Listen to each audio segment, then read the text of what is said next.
দর্শক, একটা খবর দেখে আজকে খুবই অবাক হলাম যে খালেদা জিয়ার ভাগ্নে শাহরিনকে কারাগারে পাঠানোর আদেশ।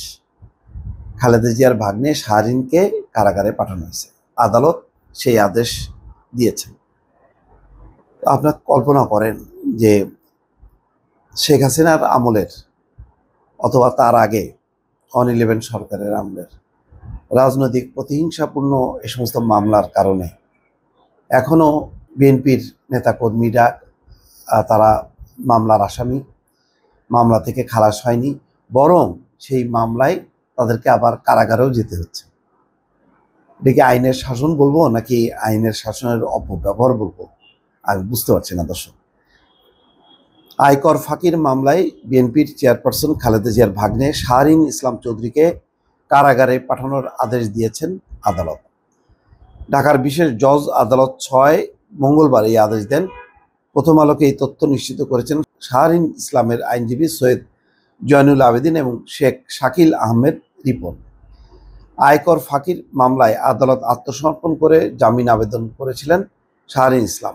এই মামলায় 17 বছর আগে তার জেল জরিমানা হয়। 17 বছর আগে, তার মানে শেখ হাসিনার আমলের প্রথম দিকে অথবা 111 সরকারের সময়।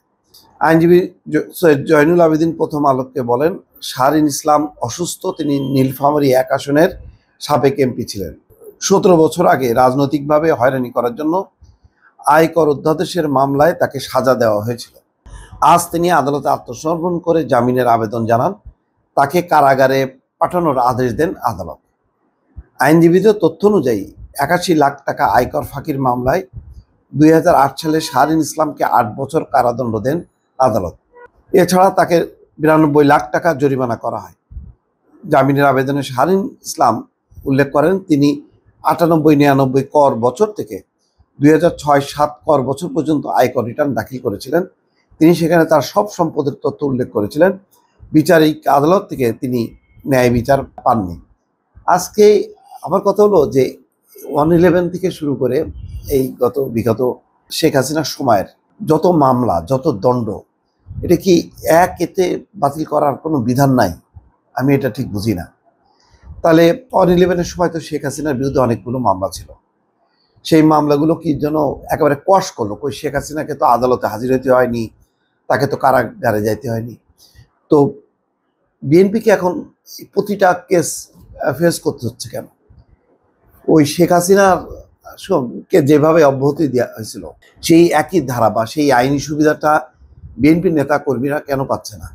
এটা আমার কাছে দর্শক একটা প্রশ্ন। আমি বুঝতে পারছি না যে শেখ হাসিনা অলৌকিকভাবে সমস্ত মামলা থেকে অব্যাহতি পেয়ে গেছিল, খালেদা জিয়া পাননি। তাকে রীতিমতো জেল জরিমানা দণ্ডের একটা খেলা নিম্ন আদালত দিলেও 3 বছর, আর উচ্চ আদালতে এসে ইনায়েতুর রহিম দিয়ে দিল আরো 7 বছর। খেলা চললো। তো সেই খেলা এখনো অব্যাহত থাকবে। এখনো আত্মসমর্পণ করবে এই সমস্ত ত্রুটিপূর্ণ প্রতিহিংসামূলক মামলায় আত্মসমর্পণ করবে আর আদালত কারাগারে পাঠিয়ে দেবে। এ কোন ধরনের বিচার?